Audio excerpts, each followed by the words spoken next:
इंदौर को हमेशा अव्वल कहा जाता है। मध्य प्रदेश लगातार आगे बढ़ रहा है, लेकिन कहीं ना कहीं ट्रैफिक के नियमों में हम पीछे जा रहे हैं। ट्रैफिक की वजह से लगातार कई सड़क हादसे हम देखते हैं, जिससे परिवार के परिवार चले जाते हैं।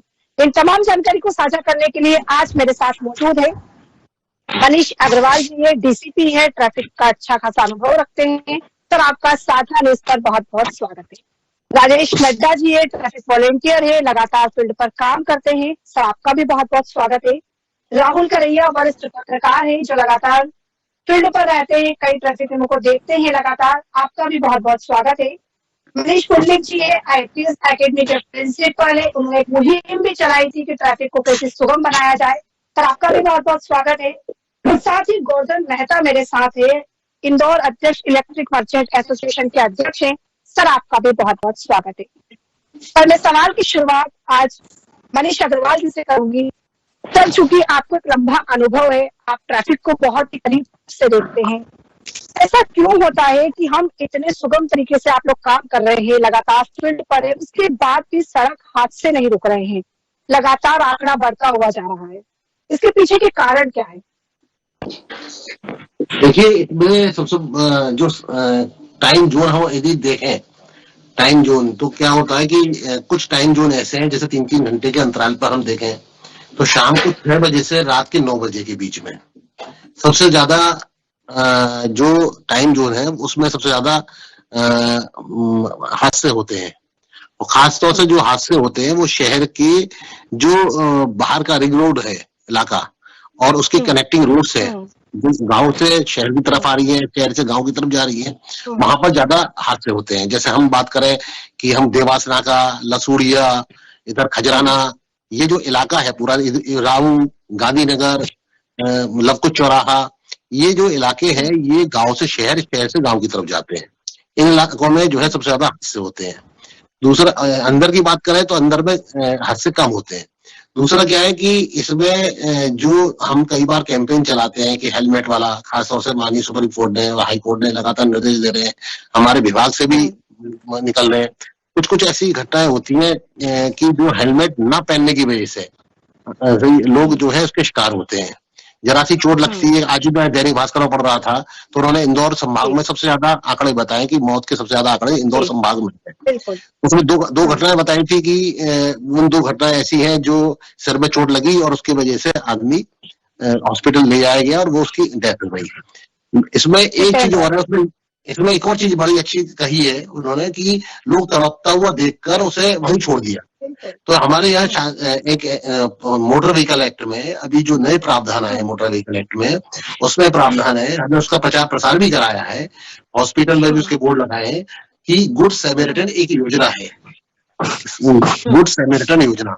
उसको 5,000 रुपए, मतलब हमने वॉलंटियर्स तक के लिए भी सुविधा दी है कि यदि वो अगर ऐसे व्यक्ति को देखता है और उस पर प्रोटेक्शन होगा, पूरा प्रोटेक्शन होगा उसका, मतलब उसको ये किसी भी घेरे में नहीं आएगा कि वो जवाब तलब हो कि भाई आप प्रोसिक्यूट नहीं होगा, उसकी सुरक्षा पूरी तरफ से जो व्यक्ति ले जाएगा। कई बार आदमी सोचता है कि यार हम क्यों पड़े इसके चक्कर में, कहीं ऐसा ना हो हम ही एग्जीक्यूट हो जाए, हम ही प्रोसिक्यूट हो जाए कोर्ट के अंदर। उसका पूरा प्रोटेक्शन है। और वो व्यक्ति यदि उसको हॉस्पिटल ले जाता है तो उसको 5,000 रुपए तक का वो दिया जाता है पुरस्कार। और इवन उसे गोल्डन आवर का भी शामिल है उसमें। गोल्डन आवर से मतलब ये है कि डॉक्टर सर्टिफिकेट इस बात का देगा कि अगर ये वहां तक हॉस्पिटल नहीं आता तो उसकी मौत हो सकती थी। तो ऐसे कुछ कारण है जो मुझे लिए ऐसी चीजें कई बार ऐसी आती है कि लोग वीडियो बना रहे हैं। मैं तो जनता के सामने, चूंकि ऐसा पटल है, ऐसी बात है जो मैं कह सकता हूँ, अपनी लोग वीडियो बना रहे हैं लेकिन उस व्यक्ति को वहां छोड़कर जा रहे हैं। ये बड़ी हॉस्पिटल नहीं पहुंचा, वीडियो बनाने में व्यस्त है और लेकिन उसको हॉस्पिटल नहीं पहुंचा रहे। एक मैं ही बात करूँ। और दूसरे क्या कारण है, ठीक है मनीष जी, मैं दोबारा आपके पास लेकूंगी। मनीष पुंडलिक जी भी मेरे साथ मौजूद है, आईपीएस एकेडमी के प्रिंसिपल हैं। सर, मैं ये जानना चाहूंगी, क्योंकि आपने भी ये मुहिम चलाई थी, आपके कई स्टूडेंट सड़कों पर उतरे और उन्होंने कहा कि इसको कैसे रोका जा सकता है, लेकिन इसका असर कितना हुआ और इसमें कॉलेज क्या कर सकता है, संस्थान क्या कर सकते हैं, वो किस तरीके से आगे आके लोगों को जागरूक कर सकते हैं? देखिए, हम लोगों ने हमेशा से जो ट्रैफिक को लेकर रहा है कि स्टूडेंट्स में अगर अवेयरनेस रहा, क्योंकि छात्र से ही व्यक्ति बनता है, फिर व्यक्ति से समाज बनता है। तो अगर छात्र ही अगर खुद अगर इसके अंदर संचालन में आए, तो हमारे मैनेजमेंट का भी यही कहना था कि हम लोग इसमें इन्वॉल्व होने से बच्चों में अवेयरनेस आएगी। Strictness is not solution. अगर हम स्ट्रिक्ट रहते बच्चों के साथ में कि विदाउट हेलमेट या बिना सीट बेल्ट के हम कार आने नहीं देंगे या बाइक आने नहीं देंगे, तो बच्चे उसका कुछ ना कुछ सोल्यूशन निकाल देते हैं। पर एक इनहरेंट बच्चों को अंदर से आए, इसलिए हमने ट्रैफिक वॉलंटियर्स के रूप में बच्चों को उतारा था। और इसको हमारी इच्छा है, इसी मेरी पर्सनल, कि इसको कंटिन्यू इसको रखा जाए। तो सेशन से सेशन जब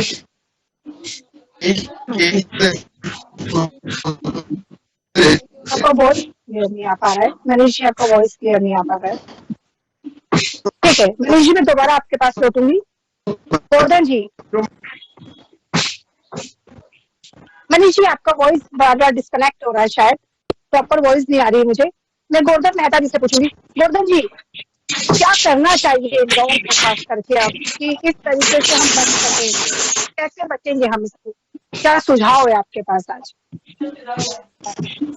सुझाव यही है कि अभी जो नई जनरेशन आई है वो इतनी स्पीड से गाड़ी चलाती है, उसका बिल्कुल कंट्रोल नहीं है। तो मेरा मनीष जी से कहना है कि उस कंट्रोल को पहले कवर किया जाए, सबको सुझाव दिए जाए कि गाड़ी धीरे चलाएं, और उसके लिए जगह जगह आपको पुलिस तैनात करना पड़ेगी। और जहाँ पे भी गाड़ी तेज रफ्तार से चलती है उसको रोक के वहीं पे उसका चालान कराना, आगे उसको नहीं करना। इसे उपाय आप लोगों को करना चाहिए।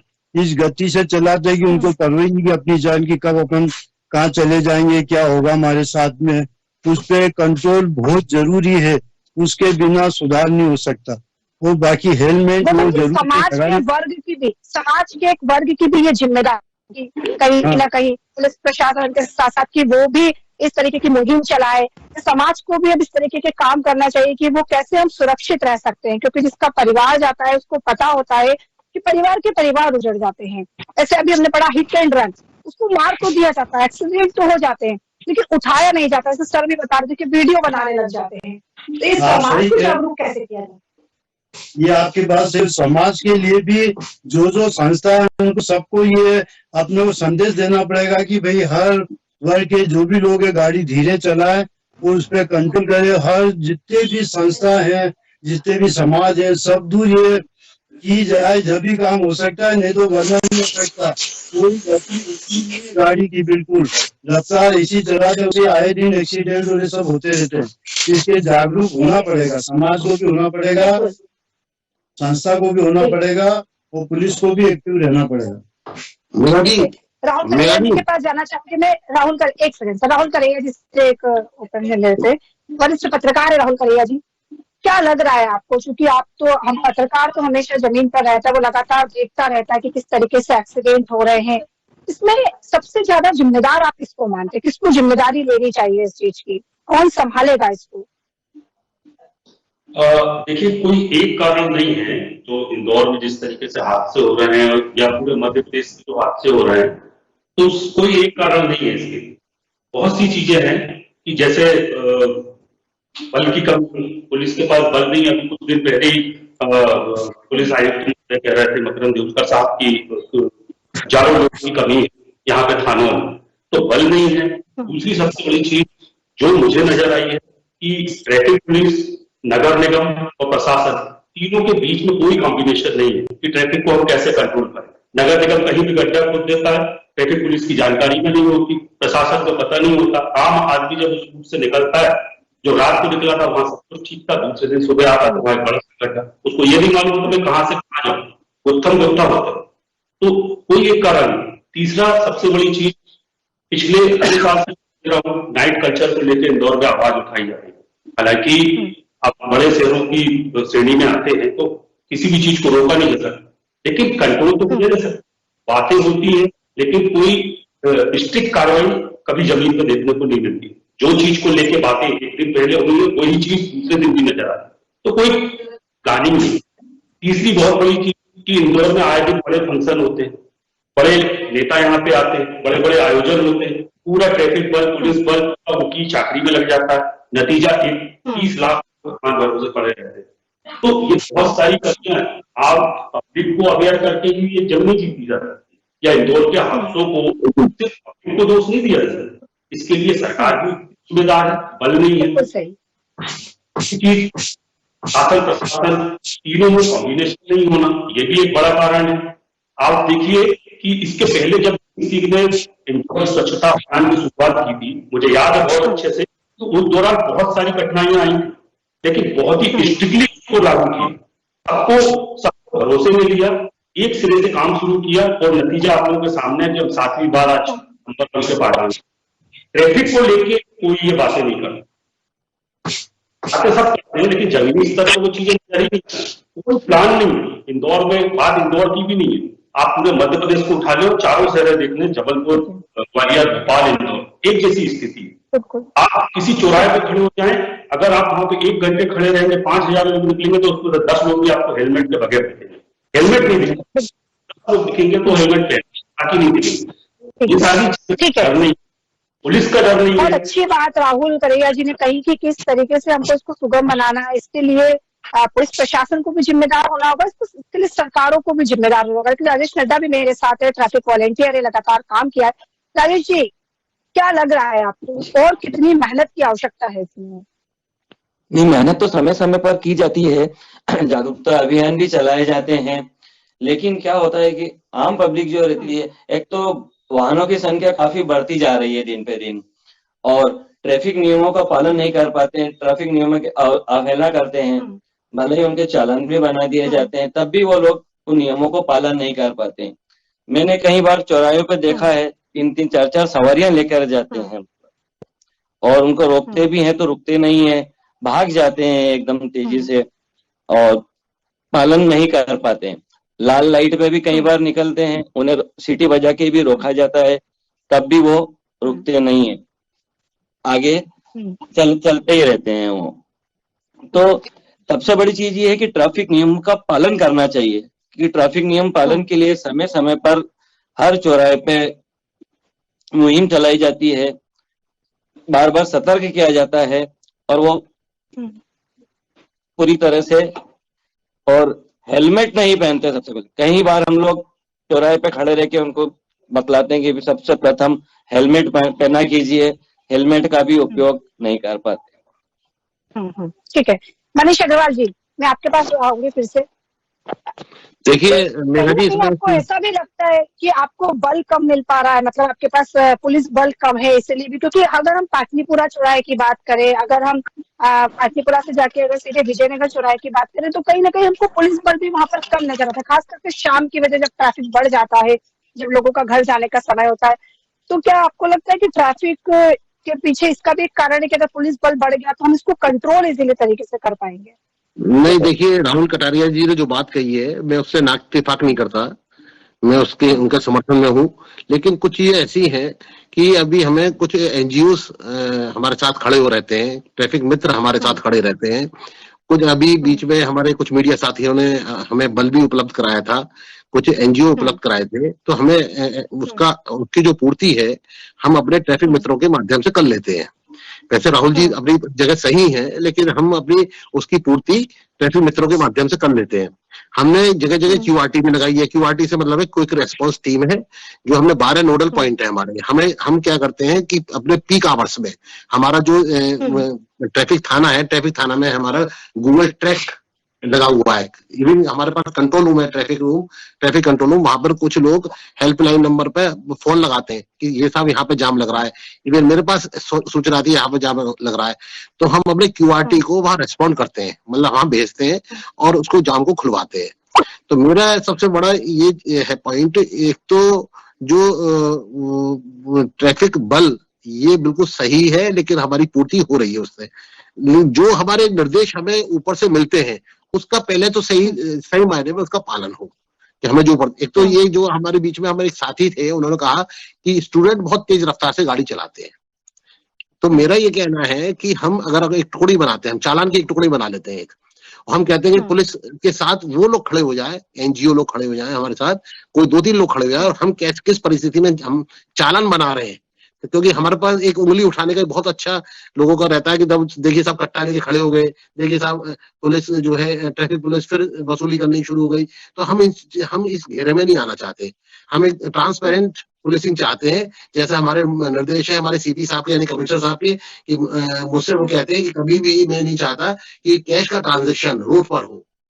तो अभी कैश का ट्रांजेक्शन रोड पर हो, मैं नहीं चाहता है। उनकी मंशा बिल्कुल सही है अपनी जगह, लेकिन अब इसको एक ही तरीके से हो सकता है। यदि कैश का ट्रांजेक्शन यदि होगा सड़क पर, तो हमारे साथ हमारे कुछ ट्रैफिक मित्र हैं जो हमारे साथ अभी इस मंच पर है, पटल पर है, वो हमें कुछ अपना योगदान दें, तो हम उनके साथ चालन बनाए, तो तब अच्छी व्यवस्था हम एक देख सकते हैं।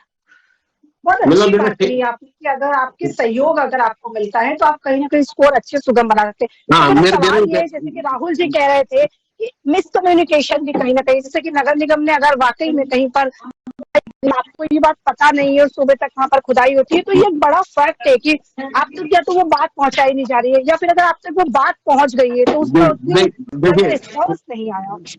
देखिए राहुल जी जो कह रहे हैं उसमें तालमेल अगर मैं कह दूं कि बिल्कुल नहीं है, ऐसा तो नहीं है, लेकिन हाँ जैसे 100% तो नहीं होता, कई बार 90% रहता है, 10% छूट जाता है, 10% ही छूट जाता है, तो हम आगे पीछे उसको तालमेल बैठा लेते हैं। लेकिन सबसे बड़ी बात यह है कि आगे पीछे काम करना ही है, फ्लाईओवर बनना है, एक्सटेंशन होना है, अभी रोबोट चौराहे पे कुछ काम चल रहा है, तो ये तो समस्या है। क्योंकि जब तक ये मेट्रो रेल का काम चलेगा, फ्लाईओवर का काम चलेगा, तो इस समस्या से हमें जूझना पड़ेगा। लेकिन आप ये देखिए पहले जब इंदौर में, और पहले की बात करें हम, तो और ज्यादा स्थिति खराब थी, लेकिन अब धीरे धीरे सुधार आया। क्यों? क्योंकि वहां पे कुछ फ्लाईओवर बन भी गए, कुछ काम शुरू होने की वजह से कुछ हमें रिजल्ट आते हैं। तो ऐसा नहीं है, मुझे लगता है कि अभी सब लोगों को एक साथ बैठकर इसके बारे में सोचना होगा, और ट्रैफिक मित्रों के माध्यम से हम जो चला नहीं सकते। हर दिन मोदी हर परिवार उतर रहा है। आज चूंकि आप कह रहे थे दैनिक भास्कर पेपर आपने भी पढ़ा, मैंने भी पढ़ा, 11,303 आंकड़े से 2704 लोगों की मौत। आप समझिए कि हम इसकी क्योंकि ये सवाल इसलिए भी बहुत महत्वपूर्ण है क्योंकि जब इंदौर की स्वच्छता को लेकर बात आई थी तो हम इतने दृढ़ निश्चय थे उस बात को लेकर कि वाकई हमने इंदौर को 6वें नंबर पर पहुंचा दिया। तो हम ये दृढ़ निश्चय कब करेंगे? देखिए मेघा जी, मैं एक बात बताऊं आपको, ये हमारा जो है आंकड़ा हमारे जिले का आंकड़ा नहीं है, ये इंदौर संभाग का आंकड़ा है। और हमारा अगर आप देखेंगे तो दिसंबर का महीना चल रहा है, नवंबर के आंकड़े में हमारे यहाँ एक्सीडेंट में से होने वाली जो मौतें हैं उसमें गिरावट आई है। एक्सीडेंट में गिरावट आई है, और एक्सीडेंट से होने वाली मौतों में भी गिरावट आई है। तो निसंदेह में हम उस दिशा में काम कर रहे हैं। ये आंकड़ा जो है पूरे संभाग से, मतलब मैंने आपको बताया ग्रामीण क्षेत्र का ज्यादा है, ग्रामीण क्षेत्र में ज्यादा है, शहरी क्षेत्र का कम है। और इसके लिए क्या है कि जो तेज रफ्तार से चलाते हैं जो गाड़ी, वो उसके लिए ज्यादा, उनमें ज्यादा मौतें हो रही है। कहीं ना कहीं सर ऐसा भी होता है कि जब कोई आता है और कहता है कि नहीं मैं इस पॉलिटिशियन का बेटा हूँ, नहीं मैं खुद पुलिस डिपार्टमेंट का बेटा हूँ, तो आपको उसको छोड़ना पड़ता है। क्या ऐसी स्थिति भी बनती है आपके साथ? क्योंकि देखा गया है अक्सर ये। देखिए ये तो कहना ठीक नहीं होगा, यहाँ पर इस चीज को कहना ठीक नहीं होगा, क्योंकि हम लोग जो है हर चीजों को समझते हैं और देखते हैं और उसका आकलन करके ही छोड़ते हैं। और समय हो सकता है वो एक इमरजेंसी हो, उस समय हमारे ट्रैफिक पुलिस जो है सामंजस्य बैठा ले, लेकिन आगे पीछे उसका चालान होता ही है। ठीक है, बहुत अच्छी बात मनीष जी ने कही। ठीक, जी सर बताइए। ऐसा लगता है आपको 5 बजे जी मनीष जी बोलिए। कारण तो हमारे, मैं ऑडियो बोलूं ना, मुझे लगता है कारण तो हमारे पास में बहुत सारे हैं, मुझे लगता है हमको उपाय काम कर, और उपाय में सिंस मैं टीचर हूँ तो मुझे ऐसा लगता है कि ये जो रूल्स रहते हैं ये बेसिकली ये रेगुलर्स, ये घर से अवेयरनेस होना चाहिए। जब तक घर के बड़े लोग टोकेंगे नहीं कि अगर बच्चा बाइक लेकर घर से निकल रहा है और उसका हेलमेट है, तो हमको टोकनी का डालना पड़ेगी बच्चे को।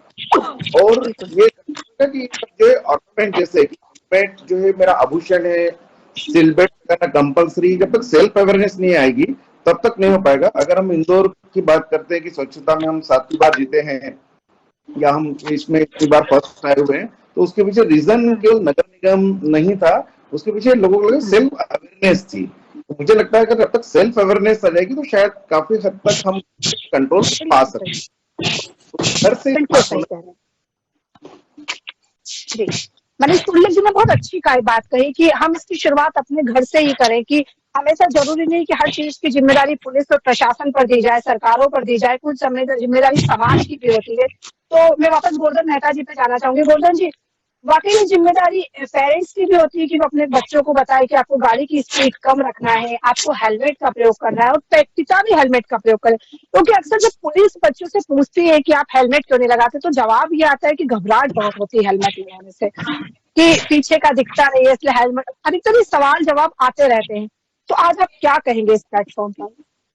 इसमें आप सही कह रहे हो, जो नई जनरेशन है उनको कोई परेशानी नहीं है, और जो बुजुर्ग लोग हैं उनको ये जरूर परेशानी आती है, सही बात है। और जो मनीष जी ने बोला कि घर से ये शुरुआत की जाए, बहुत अच्छी बात है। जाते टाइम जब भी कोई भी घर से निकले तो उसको ये बोलना चाहिए कि आप हेलमेट लेके जाइए, सुरक्षा के जो भी उपाय लेके जाइए, वो गाड़ी धीरे चलाना है, आपको तेज नहीं चलाना है, तो उसमें एक परिवार भी सुरक्षित रहेगा। बहुत अच्छी बात कही है, ऐसा होना चाहिए, बिल्कुल होना चाहिए। मेघा जी, मैं कुछ कहना चाहता हूँ। मनीष अग्रवाल, मैं आपसे कुछ कहना चाहता हूँ।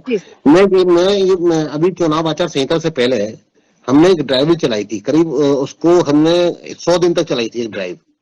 तो 100 दिन तक ड्राइव, हर हफ्ते हमने एक मिशन चालू किया था, ऑपरेशन, कि सुबह 9 बजे से 11 बजे तक हम एक 4-5 कॉलोनी को एक कॉर्डन कर देते थे। कॉर्डन मतलब घेर लेते थे और अपने सिपाही बैठा देते थे और बोलते थे भाई, जैसे ही वो व्यक्ति घर से बाहर निकलता था तो हम उसको बोलते थे कि भाई हेलमेट लगाइए। क्यों? क्योंकि हम अगर उसे सड़क पर रोकेंगे, दूर रोकेंगे, तो उससे संभव नहीं होगा। हम उसको घर से निकलते ही उसको समझाई देते थे कि भाई आपको हेलमेट पहनना है, और जो लोग हेलमेट पहनते थे उसका स्वागत करते थे मोटिवेशन के लिए, और जो नहीं पहनते थे उसको वापस कर देते थे। ये कुछ चीजें हैं जो हम एक जागरूकता के हिसाब से हम सब लोग मिलकर चला सकते हैं। जी बिल्कुल, बहुत अच्छी बात कही आपने कि ये जागरूकता होनी चाहिए, और आप जो काम कर रहे हैं वाकई ये बहुत बड़ा काम है। लेकिन बस हम यही चाहते हैं कि इंदौर जिस तरीके से लगातार आगे बढ़ रहा है, तो वो ट्रैफिक के नियमों की वजह से क्यों पीछे रहे, क्यों हम इतने मौत के आंकड़ों को छू रहे हैं? क्योंकि ये बहुत चिंता का विषय भी है कहीं ना कहीं, कि जिस तरीके से आज की युवा पीढ़ी, कहीं ना कहीं नशा भी इसमें लिप्त है। सर मनीष जी, मैं कहूंगी कि कहीं ना कहीं आपको लगता है कभी कभी कि जो बच्चे नशे में रहते हैं वो कहीं ना कहीं पुलिस की सुनते नहीं, और वो नशे में गाड़ी स्पीड में चलाते हैं, इससे भी मौतें हो जाती है, क्योंकि उन्हें ही पता नहीं होता है कि वो कर क्या रहे हैं। देखिए, वो बच्चे जो खासतौर से जो कोचिंग के बच्चे हैं, मैंने कुछ ऐसा मेरी नोटिस में आया है, जो कोचिंग के बच्चे हैं, या ये कह लीजिए जो इंदौर के नहीं है, जो अभी दूर से आए हैं, जैसे आसपास के जिलों से आए हैं, तो वो लोग क्या है कि पढ़ने के हिसाब से कि वो यहाँ रहने लगते हैं, और फिर उसके बाद रात को 11 बजे और वो तेज ड्राइव करते हैं। तो अब उनके साथ इस तरह के हादसे ज्यादा होते हैं। अब उनको नई गाड़ी खरीद ली उन्होंने, उसके जो है स्पीड भी बहुत ज्यादा रहती है उनकी। तो ऐसे लोगों को हम 185 जो मोटर व्हीकल एक्ट की कार्रवाई है उस पर लगातार कार्रवाई करते हैं, 185 की। उसमें ये भी प्रावधान है कि गाड़ी को सीज करने का प्रावधान है, उसको तत्काल गाड़ी छोड़ने का प्रावधान नहीं है। लेकिन हम इतनी सख्त कार्रवाई करने के बाद भी मेरा ये कहना है कि जिन लोग को ये देखते हैं वो भी टोकना की कार्रवाई करेंगे। पुलिस अकेली नहीं कर सकती, क्योंकि हम दंडात्मक कार्रवाई करते रहे, प्यूनिटिव एक्शन करते रहे, वो एक हल नहीं है। हल यही है कि लोग जैसे मैं आपको छोटी सी बताऊं, मेरे सभी साथियों ने कहा कि जागरूकता, हम जब नगर निगम में फर्स्ट आने की बात करते हैं तो मुझे अच्छी तरह ध्यान है कि छोटे छोटे बच्चे बड़ों को टोकते थे कि ये कचरा जो है आप गाड़ी से बाहर मत फेंको। तो छोटे छोटे बच्चों ने बड़ों को सिखाया। तो हमें क्या है कि अब हमें कुछ ऐसा करना पड़ेगा कि एक जागरूकता एक जगह से नहीं आएगी, सब जगह से जागरूकता एक साथ हो मुहिम के रूप में, तो सुधरेगा। बिल्कुल ठीक है। राहुल जी कुछ कह रहे हैं? जी राहुल जी। देखिए, मैं भी मनीष जी को सुन रहा था और भी बातें मैंने सुनी। बातें होती हैं, प्रयास होते हैं, सबके अपने अपने तरीके से सभी लोग प्रयास करते हैं और चाहते हैं सभी कि ये दुर्घटनाएं जो रोज आ रही हैं, हो रही हैं, इस पे कंट्रोल हो। मेरा इस चैनल के माध्यम से, चूंकि मनीष जी भी यहाँ पे हैं, अग्रवाल जी, तो मेरा एक सुझाव है कि अगर हम चौराहों पे 500-700 रुपए का या 1000 रुपए का चालान काट रहे हैं विदाउट हेलमेट पे, हम उनको एक हेलमेट क्यों नहीं दे देते भाई? बजाय चल वो पैसे लेना हेलमेट के, वही फाइन है उनका। और बहुत सारी संस्थाएं हैं, बहुत सारे लोग हैं इंदौर में। मुझे याद है कोरोना के समय 12 करोड़ रुपए इकट्ठे किए थे आर्टिफिशियल हॉस्पिटल बनाने के कुछ ही दिनों में।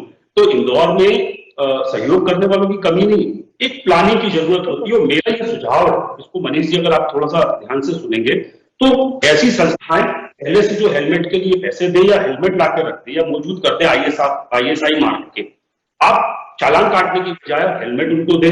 उनके पास पैसे नहीं है, उनकी गाड़ी का नंबर, मोबाइल नंबर दे, उनको एक QR कोड दे, जब आए तब वो पेड कर दे पैसे, जो संस्थाओं से पैसा मिल रहा है उनको रिटर्न हो जाएगा, हमारा जो उद्देश्य है उसकी पूर्ति हो। ये मेरा एक सुझाव है, इसको मैंने कुछ दिन पहले बैठ के प्लान किया था कि इस तरीके से अगर एक मुहिम चलाई जाए तो हम ये जंग आसानी से जीत सकते हैं। और फिर कोई ऐसी मौत की खबरें या ऐसे सड़कों पे हेलमेट नहीं होने की वजह से मौत की जो आंकड़े वो आप देखेंगे निश्चित कम होंगे। ये मेरा सुझाव। मुझे याद है कि स्टेट प्रेस क्लब ने भी ये करा था कि जब पत्रकारों को हेलमेट वितरण किया गया था, तो ये सुझाव बहुत सही है सर कि अगर जहां पर चालान काटे जा रहे हैं वहां पर उन बच्चों को अगर हेलमेट वितरण किया जाए उसके पैसों से, तो शायद हम इसको सुरक्षित रख सकते हैं। ये बात बिल्कुल सही है। लेकिन चूंकि मैं वापस मनीष पुंडलिक जी के पास जाना चाहूंगी, सर आप IPS अकेडमी के प्रिंसिपल हैं, क्या आपको नहीं लगता है कि संस्थानों को भी ये चीज चलानी चाहिए? क्योंकि शिक्षा तो आप दे ही रहे हैं, लेकिन जागरूकता कैसे आए समाज में, ये जिम्मेदारी शिक्षण संस्थानों की भी होनी चाहिए, ताकि उनके जो खासकर युवा पीढ़ी आपके साथ है, पूरी युवा पीढ़ी आपके संस्थान में पढ़ाई करती है, वो आगे आए, वो नशे को लेके मुहिम चलाए, वो ट्रैफिक को लेके मुहिम चलाए, ताकि हम इंदौर को उस पटल पर देख पाए जो हम देखना चाहते हैं। हमने क्या किया था, इसी के अंतर्गत दैनिक भास्कर ने स्टार्ट किया था लास्ट टाइम भी। हमने स्टूडेंट्स को मोटिवेट करने के लिए क्योंकि स्ट्रिक्टनेस से अधिकतर क्या होता है कि बच्चे मानते नहीं है, हमने उनको मोटिवेट करने के लिए बोला था कि जो इस इवेंट में पार्टिसिपेट करेगा उसको हम इंटरनल मार्क्स में भी हम 5 नंबर का वेटेज देंगे और उससे थोड़ा मोटिवेशन मिलता है बच्चों को। फिर हमने उनको ये बोला कि आप करना है और इसको रूल्स को जो है हमारे यहाँ पर हमने स्ट्रिक्टनेस तो रखी। कॉलेज में 10,000 स्टूडेंट से मैक्सिमम 100% बच्चे तो मुझे नहीं पता, पर सभी लोग सिंगल आगे ड्राइव करता है बच्चा है वो हेलमेट लगा के आता है। कंपलसरी गेट से अंदर नहीं आ सकते, क्योंकि स्टूडेंट्स को जब हम ज्यादा टफ करते हैं तो वो एक दूसरे का हेलमेट एक्सचेंज करके कुछ न कुछ उनके बहाने रहते हैं। तो मुझे ऐसा लगता है कि जब तक संस्कार के रूप में नहीं कराएंगे किसी भी मोटिवेशन देकर, तब तक ये थोड़ा सा कठिन काम। तो ये जो घर से ही, जो मैंने लास्ट टाइम भी बोला था कि हम घर से ही करें, रेगुलर बेसिस पे हम लोग पोस्टर मेकिंग कंपटीशन में इसको साल में एक बार रखते ही, जो अवेयरनेस जो अभी 11 जनवरी से मैं चूंकि कॉलेज का कल्चरल हेड भी हूँ साथ साथ में, तो 11 जनवरी से 17 जनवरी लोग कैंपेनिंग भी रखते हैं, क्योंकि हमारा कॉलेज चूंकि एबी रोड पे है। मनीष जी समय हमें इतने की इजाजत देता है, मैं माफी चाहती हूँ, लेकिन दोबारा हम इस पर फिर बहस करेंगे। आप सभी लोगों का बहुत बहुत धन्यवाद, आप इससे जुड़े और आपने तमाम जानकारी रखी। लेकिन फिर भी साधना न्यूज भी ये लगातार ये बात कह रहा है कि किस तरीके से हम ट्रैफिक को सुगम बना सके, किस तरीके से उन परिवारों के लोगों की जान बच जाए, ताकि हमारा प्रदेश सुरक्षित रहे, हमारा इंदौर सुरक्षित रहे। इसके लिए लगातार समाज में भी जागरूकता हो, पुलिस प्रशासन और सरकार भी इस पर कड़े नियम बनाए और लगातार हम इस पर कार्य करते रहे। आप देखते रहिए साधना न्यूज मध्य प्रदेश। धन्यवाद।